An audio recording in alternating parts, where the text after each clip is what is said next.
성경 302면에 있는 갈라디아서 1장 1절에서 5절까지 말씀을 제가 봉독해 드리겠습니다.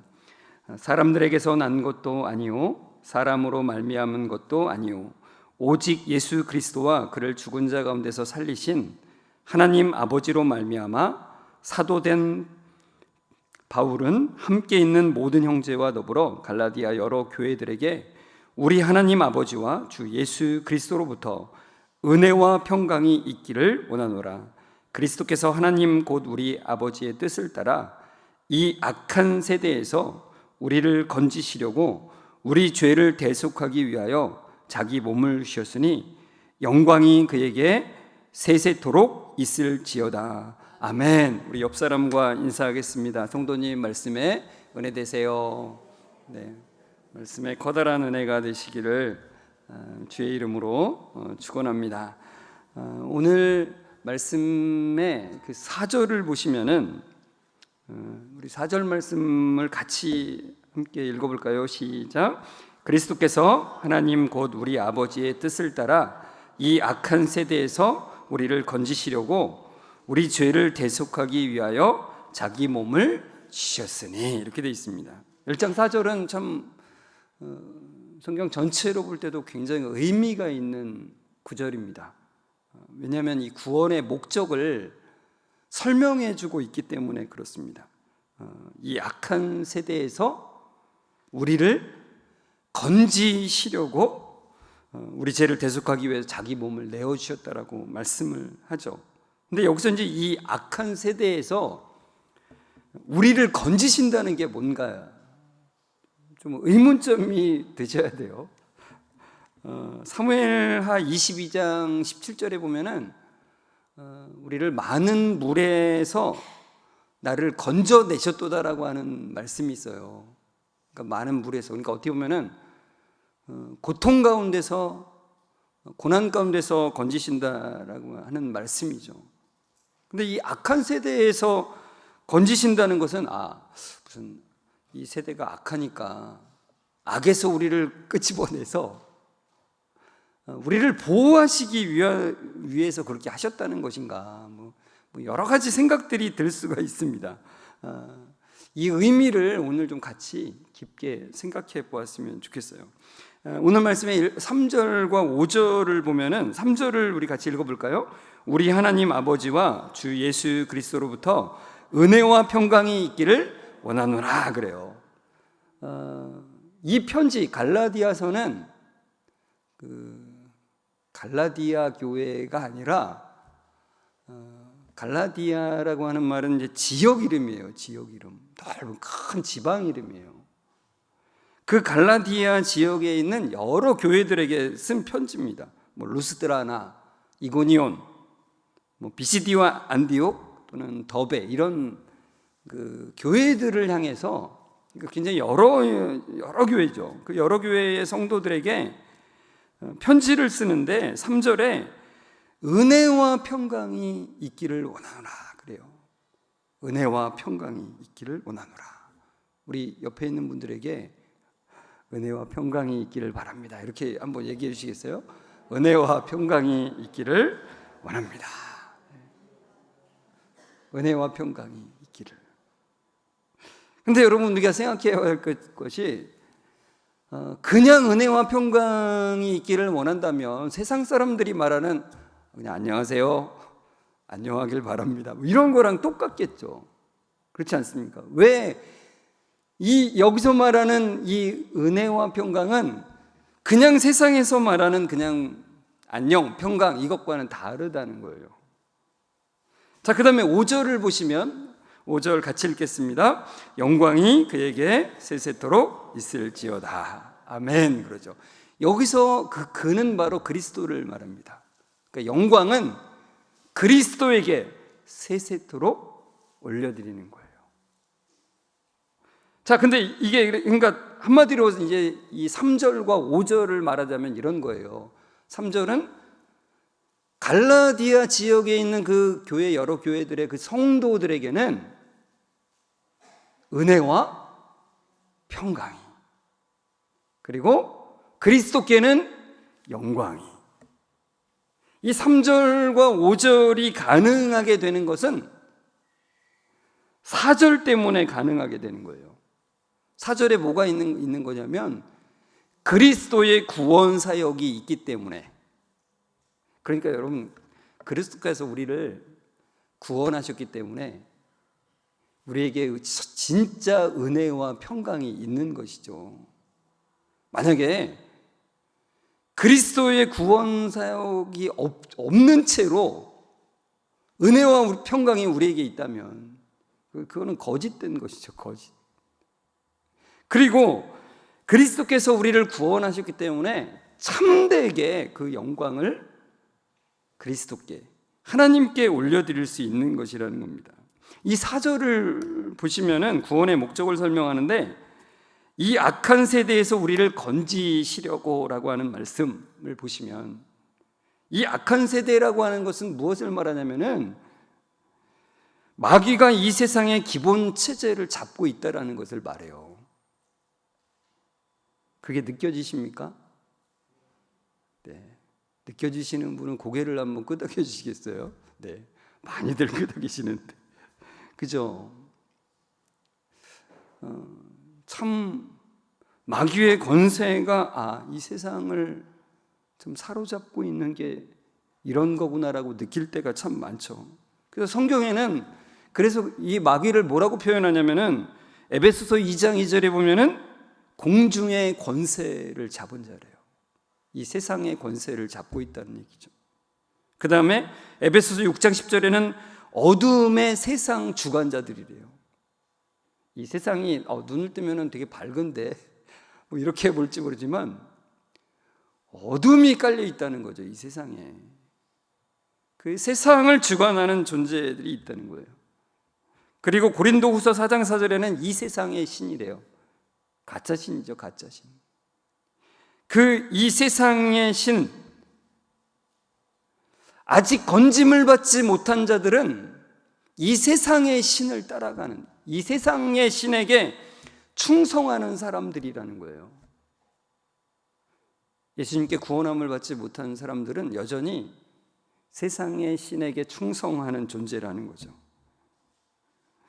그런데 인간은 마귀의 권세 아래 있다라는 것을, 물론 우리가 좀 전에 여쭤봤을 때 고개를 끄덕이셨지만 우리가 매번 그거를 잘 알고 살아가진 않잖아요. 그죠?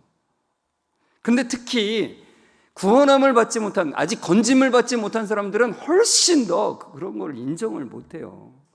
마귀가 이 세상을 붙잡고 있다는 것을 잘 인정을 하지 못하죠. 여러분, 창세기 3장 5절에 보면 이런 말씀이 있잖아요. 그 에덴 동산에서 뱀이 하와를 꼬실 때, 유혹할 때 뭐라고 말하냐면, 너희가 그것을 먹는 날에는 너희 눈이 밝아져 하나님과 같이 되어 선악을 알 줄을 하나님이 아심이니라 그래요. 그러니까 이 말은 뭐라 그랬어요? 예전에 창세기 우리가 말씀 나눌 때 제가 이걸 설명을 해드렸잖아요. 이 마귀가 뱀을 통해서 이제 말하는 거죠. 사실은 너희가 그걸 먹으면, 그 선악을 알게 하는 나무 열매를 먹으면 너희 눈이 밝아져. 그래서 하나님과 같이 되어서 선악을 알게 돼. 근데 하나님이 너희가 그걸 아는 거를 원치 않으셔. 하나님은 너희들을 조종해서 너희를 이용하려는 것뿐이야. 하나님은 너희를 마음대로 할 수 있는 상태가 되는 걸 늘 원하시기 때문에 너희들이 선악을 알기를 원하지 않으시는 거야. 너희는 그래서 너희가 마음대로 할 수 있는 그 자유를 너희 스스로 쟁취를 해야 돼. 이렇게 이제 유혹을 한 거예요, 이 말이. 근데 결국 아담과 하와는 이 유혹에 넘어가서 스스로 하나님의 자리에 오르게 된 거죠. 스스로 하나님의 자리에 앉게 된 겁니다. 그래서 자기의 마음대로 선악을 판단하고 자기의 마음대로 살 수 있게 된 거죠. 여러분, 아담과 하와의 뒤를 잇는 우리들도 마찬가지입니다.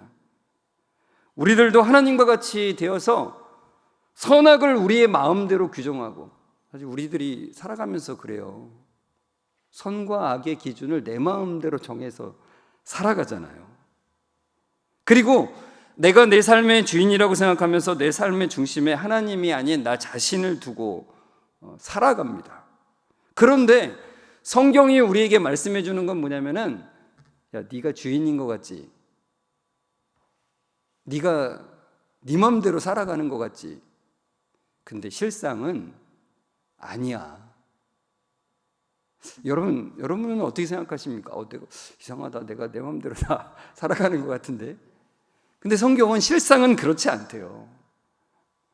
실상은 네가 주인인 것처럼 네가 하나님의 자리에 앉은 것 같이 살아가고 있는데 실상은 그게 아니래요. 에베소서 2장 2절에 아주 명확하게 말씀해 주고 있습니다. 같이 읽어볼까요? 그때 너희는 그 가운데서 행하여 이 세상 풍조를 따르고 공중의 권세 잡은 자를 따랐으니 곧 지금 불순종의 아들들 가운데서 역사하는 영이라 그래요. 그러니까 겉으로는 자기 자신이 주인이 되고 자기 자신이 왕이 되고 자기 자신이 하나님이 되어서 사는 것 같지만 실상은 공중의 권세 잡은 자를 따라서 이 세상의 풍조를 따르고 있다라는 거죠. 그게 실상이라는 거예요. 근데 그는 불순종의 아들들을 교묘하게 이끌어가는 악한 영의 노예라는 거예요. 악한 영의 노예. 이게 참 무서운 얘기입니다. 실상은 내가 자유롭게 살아가는 것 같지만 노예의 삶을 살아가는 것이죠. 좀 안 좋게 얘기하자면 마귀의 자식인 거고, 주님이 바리새인들에게 독사의 자식들이라고 하잖아요. 마귀의 자식이라는 거죠. 마귀의 노예로 사는 것을 말해요. 그러니까 여러분, 예수님을 믿지 않은 사람들은 여전히 마귀의 자식으로, 마귀의 노예로 살고 있는 거예요. 그러니까 여러분, 예수님 믿지 않는 사람한테 전도할 때 당신은 마귀의 자식입니다, 막 이렇게 하면 난리가 나겠죠. 그러니까 이게 맞는 얘기일지라도 지혜롭게 얘기하셔야죠. 지혜롭게. 그러니까 자신이 주인인 줄 알고 살아가고 있지만 실상은 마귀의 하수인으로 살아가고 있는 겁니다. 근데 그런 인생에서 우리를 건지시기 위해서 예수님이 이 땅에 오셨습니다. 주님이 이 땅에 오셔서 무엇을 하셨는지를 이제 바로 뒤이어서 말씀해 주고 있는데요. 1장 4절에 이제 뒷부분에 이렇게 돼 있죠. 우리 죄를 대속하기 위하여 자기 몸을 주셨으니 그래요. 그러니까 구원을 위해서 주님께서 하신 일이 바로 우리 죄를 대속하기 위해서 우리 죄의 형벌에 대한 값을 지불하시기 위해서 자기 몸을 우리 대신에 그 값을 치르는데 내어주셨다는 거예요. 근데 이것을 우리가 어디서 명확히 볼 수 있냐면 우리가 지금 맥체인 성경 읽기로 레위기를 읽고 있잖아요. 그 레위기에 그 속죄 제물을 보면 분명히 알 수 있잖아요. 제물을 드리는 자가 자기가 데리고 온 그 짐승의 머리에 손을 올리죠.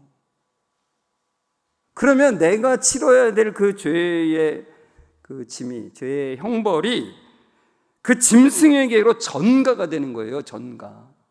원래 내가 그 죄의 값을 치러야 되는데 그 죄의 값을 치르는 대상이 얘로 바뀌는 거예요. 그래서 내 대신 그 죄값을 치르는 죽음을 이제 맞이하게 되는 거죠. 그러니까 여러분 예전에 제가 그 레위기 할 때 말씀드렸잖아요. 얘 짐승을 데려왔는데 얘를 이제 죽이는데 죽일 때 아유 잘 죽었네 이러겠어요? 박수를 치겠습니까? 아니죠. 얘가 죽을 때 사실은 내가 죽는 거구나를 볼 수밖에 없는 것이죠. 근데 그것마저도 이제 매번 들이다 보니까 그게 이제 감각이 무뎌지고 막 그러는 거긴 하지만, 근데 그 은혜를 우리는 봐야 되는 거죠. 대신 죽는 거예요. 대신 대속하는 거예요. 근데 그 죽음은 그냥 죽음이 아니라 저주의 죽음이라는 거예요. 저주의 죽음. 율법으로 말하자면 반드시 죽어야 되는. 근데 그 죄값을 대신 치르시기 위해서 예수님께서 자기 몸을 내어주셨다는 거예요. 지난 주간에 제가 설교 준비를 하면서 설교 본문을 착각을 했어요. 원래 이제 아이들 공과 순서대로 이제 본문을 나가잖아요. 다음 공과가 바로 바울의 회심을 다루는 본문인데, 목요일까지 제가 아무 생각 없이 그 본문을 계속 연구하고 막 하다가, 맞다, 이번 주에 고난주간 특별 공과가 있지. 그래서 특별 공과로 이제 이 갈라디아서 본문을 다시 연구하기 시작했는데, 근데 목요일까지 이 바울의 회심 부분을 그 연구한 것이 막 계속 이 갈라디아서 그 본문을 생각할 때 계속 생각이 되는 거예요. 계속. 이 바울의 회심 장면을 보시면은 사도행전 9장 3절에서 5절에 이렇게 돼 있잖아요. 사울이 그 길을 가다가, 사울이 바울이죠, 다메섹에 가까이 이르더니 후련히 하늘로부터 빛이 그를 둘러 비추는지라. 땅에 엎드려져 들음에 소리가 있어 이르시되 사울아 사울아 내가 어찌하여 나를 박해하느냐 하시거늘 대답하여 주여 누구시니까 이르시되 나는 내가 박해하는 예수라. 그래요. 바울은 어릴 때부터 율법을 배웠어요. 그래서 율법을 철두철미하게 지키는 바리새인이에요. 그래서 율법을 어기는 자들을 잡아서 죽이는 일에 앞장서서 이제 다메섹까지 가는데, 근데 실상은 오늘 그 사도행전 9장에 보면 실상은 그가 하나님이신 예수님을, 하나님을 박해하는 거였던 거예요. 자기는 율법을 사랑해서, 하나님을 사랑해서 했던 일이 사실은 하나님을 대적하는 일이었다라는 거예요. 그러니까 사도 바울은 이제까지, 그 순간 이전까지는 자기가 이제 이 갈라디아서 1장의 표현으로 말하자면 자기가 악한 세대에 포함되어 있다라는 것을 꿈에도 생각하지 못했어요. 그러니까 자신은 율법을 지키기 때문에 빛 가운데서 살고 있다라고 생각을 했는데, 실상은 어둠 가운데 거하고 있었던 것을 이때 깨달은 거예요. 예수님의 빛이 비추자 자기는 어둠 가운데 있었던 것을, 악한 영의 그늘에 있었던 것을 그는 그때 깨닫게 된 거예요. 그래서 예수님을 만남으로 그는 완전히 다른 차원을 보게 되는데, 어떤 다른 차원이냐면은 그 전까지는 그 구약의 율법을 그 사도 바울이 달달 외우고 그걸 지키며 살았잖아요. 근데 그 구약의 율법이 예수님을 만나면서 다르게 보게 된 거예요. 전혀 다른 차원으로 새롭게 보게 된 거예요. 근데 그것을 가장 잘 보여주는 예가 뭐냐면 로마서 8장 1절에서 2절까지 말씀입니다. 같이 읽어볼까요? 그러므로 이제 그리스도 예수 안에 있는 자에게는 결코 정죄함이 없나니 이는 그리스도 예수 안에 있는 생명의 성령의 법이 죄와 사망의 법에서 너를 해방하였습니다. 그래요. 여기서 말씀하는 죄와 사망의 법이 바로 율법이에요. 그러니까 예수님이 오신 목적은 이 율법에서 우리를 해방시키는 거예요. 그러면은 율법이 되게 나쁜 건가 보다 이런 생각이 들잖아요. 율법에서 우리를 해방시킨다고 하니까. 근데 성경이 말씀하는 거는 그게 아니에요. 율법이 잘못된 게 아니라 바로 율법으로 보자면 우리는 그 죄값으로 영원한 저주 상태에 놓여 있다는 거예요. 그게 바로 그 표현을, 그 율법을 우리를 정죄하는 법이라고 해서 죄와 사망의 법이라고, 저주를 선포하는 법이라는 거죠. 그것을 어겼을 때. 그러나 주 예수 그리스도 안에 있는 생명의 성령의 법이 우리를 율법의 저주에서 해방시켰다는 거예요. 그러니까 그리스도의 대속의 은혜가 없다면 구약의 모든 율법은 우리를 정죄해야 하는 것이 된다는 거죠. 이 사도 바울이 바리새인이었다 그랬잖아요. 그러니까 바리새인인 바울은 그 율법을 잘 지키고 있다고 생각하면서 살아왔는데, 근데 이 순간에 주님을 만날 때 깨달은 거죠. 자기는 지킬 수 없는 거였구나. 지킬 수 있다라고 하는 생각이 너무너무 잘못된 생각이구나. 그래서 그 율법을 보면서 그 율법에서 그리스도의 보혈을 발견하게 되는 거예요. 모든 율법을 통해서. 그러니까 똑같은 율법을 봐도 어떤 사람은 그 율법을 통해서 내가 의로워진다라고 생각하면서 계속 나는 괜찮은 사람이야, 괜찮은 사람이야. 이렇게. 우리도 마찬가지죠. 신앙생활하면서 내가 무엇을 하면서 계속 그런 생각을 하는 거예요. 나는 괜찮은 사람이야. 나는 아주 괜찮지는 않지만 요 정도는 괜찮은 사람이야 라고 하는 생각을 여러 가지 것들을 행하면서 사도 바울이 그랬다는 거예요. 그런데 이제 그 율법을 보니까 거기에는 예수님의 은혜가 다 깔려있구나. 그러니까 그 율법들이 다 예수님을 가리키고 있는 거예요. 예수님이 없이는 그것이 의미가 없다라는 것을 바울이 깨달은 거예요. 그래서 그 구약의 모든 말씀들이 예수님의 은혜 가운데서 해석이 돼야만이 그게 진짜 하나님의 말씀인 거구나. 그것을 보게 된 것이죠. 그가 배워왔던 율법으로 보자면은 예수 그리스도는 나무에 달려서 비참히 죽은 저주받은 인간일 뿐이에요.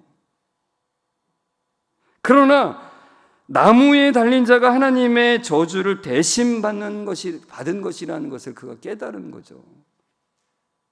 예수님이 내가 받을 저주를 대신 받으셨구나. 대신 받으신 거구나. 율법의 저주에서 나를 구원하시는 길은 오직 그거밖에 없었던 거구나.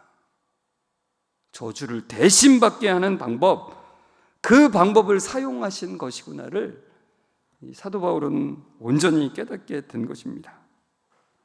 여러분, 사도 바울은 자신이 율법을 지켰기 때문에 하나님의 백성이라고 생각했지만 그에게는 참된 은혜와 평강은 없었어요. 은혜와 평강이 없었어요.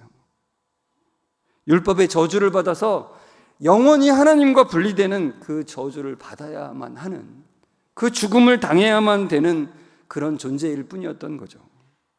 그러나 그 저주를 대신 받으신 분, 그 예수님을 만나게 되고 그분을 다메섹으로 가는 그 도상에서 그 길 위에서 예수님을 만나고 그분을 영접함을 통해서 참된 은혜와 평강을 그가 만나게 된 거예요. 그리고 그것이 진짜, 이제까지는 자기가 하나님께 영광을 돌리고 있다고 생각했는데 사실은 그게 다 대적하는 거였고, 이제 드디어 하나님께 영광을 돌리는 삶을 그가 살게 된 것입니다. 여러분, 오늘은 종료주일입니다. 주님이 고난의 그 마지막 한 주간을 보내시기 위해서 예루살렘 성으로 들어가실 때 나귀를 타고 이제 입성하신 날이죠. 주님이 입성하실 때 사람들이 호산나를 외치면서 이 종려나무 가지, 그러니까 대추야자 그 가지죠. 그 종려나무 가지를 흔들었기 때문에 종려주일이라고 우리가 부르는 것입니다. 여러분, 예수님이 예루살렘에 입성해서 보내셨던 그 일주일의 기간, 그것을 기념하면서 우리가 고난주간이라고 하죠. 이 고난주간에 오늘 말씀을 더욱더 한번 묵상해 보셨으면 좋겠어요. 우리를 이 악한 세대에서 건지시기 위해서 우리의 죄를, 그 죄값을 대신하기 위해서 자신의 몸을 내어주신 그 십자가 사랑을 더 깊이 묵상하셨으면 좋겠어요. 여러분, 우리는 어둠의 세상 주관자들에게 충성하면서 그게 죽음인지도 모른 채 살고 있었어요. 그러나 거기에서 우리를 끄집어 내시려고 우리 대신에 십자가에 못 박히사 희생 제물로 드려지셨어요. 우리의 죄 문제를 해결하시기 위해서 죽기까지 순종하시게 됐다는 거예요. 여러분, 그래서 우리의 죽음의 성격이 바뀌었어요. 여러분, 이건 꼭 기억하셨으면 좋겠어요. 우리의 죽음의 성격이 바뀌었어요. 원래 우리가 죽는 것은 다 저주예요. 저주. 율법의 정죄, 저주밖에 없었어요. 그런데 예수님이 그 저주의 죽음을 대신하셨기 때문에 이제 우리는 영광의 죽음이 된 거예요. 우리는 죽어도 더 이상 저주의 죽음을 죽는 게 아니에요. 영광의 문으로 들어가는 거예요. 주님의 품에 안기는 문이 된 거예요, 그 죽음이. 그러니까 참 놀라운 것이죠. 여러분, 우리를 이 악한 세대에서 건지시기 위해 오신 그 주님, 우리의 죄를 대신하신 그 주님을 이번 한 주간 바라보시면서 저주에서 영광으로 바뀐 그 놀라운 은혜를 더 깊이 묵상하시며 그 은혜를 누리시는 여러분들 되시길 주의 이름으로 축원합니다. 우리 함께 말씀을 생각하면서 찬송가 260장 1절을 부르시는데요, 가사가 이렇게 되어 있습니다. 우리를 죄에서 구하시려 주 예수 십자가 지었으니 기쁘게 부르세 할렐루야, 나 구원 얻었네. 우리를 죄에서 구하시려 십자가를 지신 그 주님을 찬송하며 바라보며 우리 나아갔으면 좋겠습니다. 같이 일어나서 함께 기쁨으로 찬송했으면 좋겠습니다.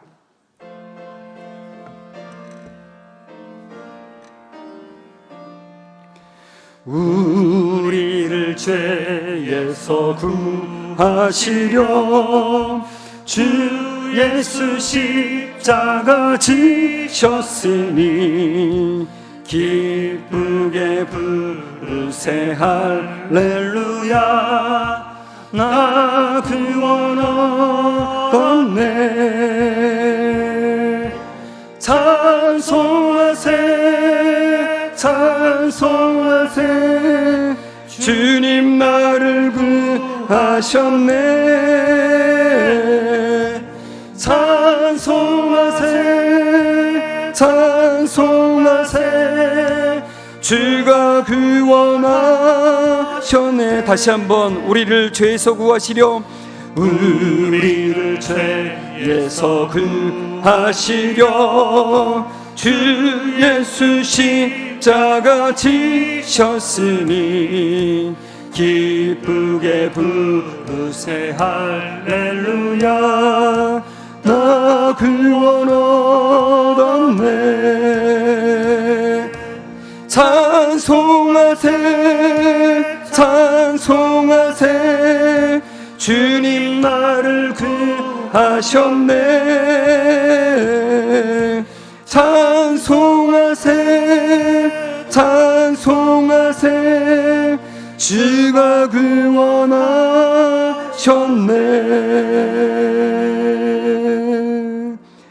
영광의 하나님, 영광의 하나님의 이름을 찬송합니다.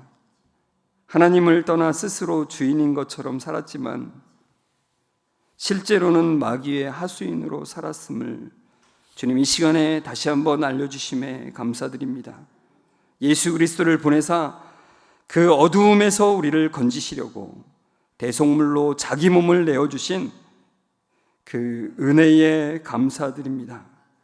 주님, 이제 참된 은혜와 평강을 누리게 하심에 감사드립니다. 이제 하나님께 참된 영광을 올리게 하심에 감사드립니다. 저주의 죽음을 영광의 죽음으로 바꾸신 그 놀라운 은혜에 감사드립니다.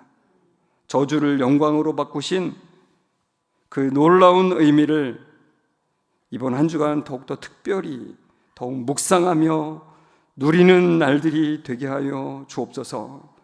은혜의 영광을 더욱 찬송하는 날들이 되게 하여 주옵소서.